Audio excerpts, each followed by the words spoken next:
सखिया ससुरे में पावतानी ससुरे में पावतानी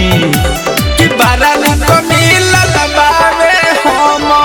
रोभतार रे सखी कि तनिक न लागे देवे देही या में जार रे सखी ससुरा में भावे रे सखिया देव रादुलरुआ अरे देव रादुलरुआ रे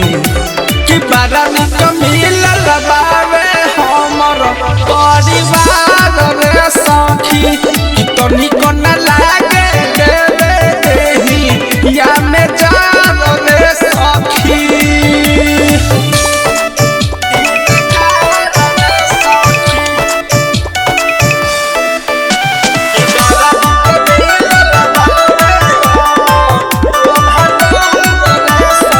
पेट प्यार करे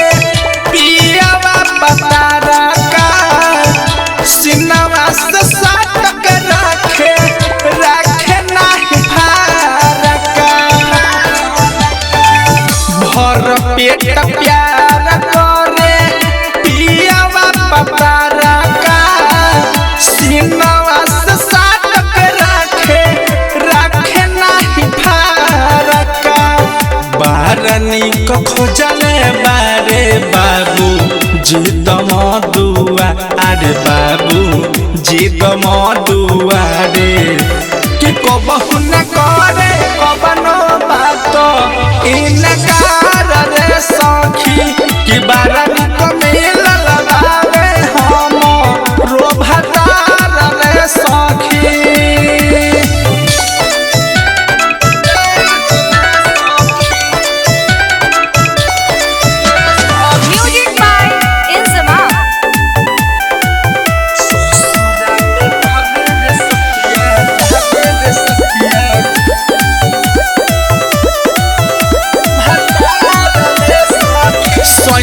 जिससे होई नाही कबहु झमेला रे रहले करैले शादी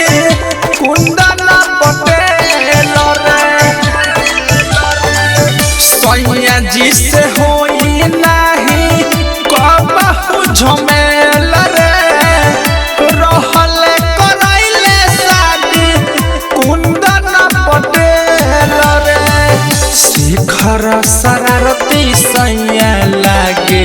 ले गो मजुआ सखी लागे ले गो मजुआ रे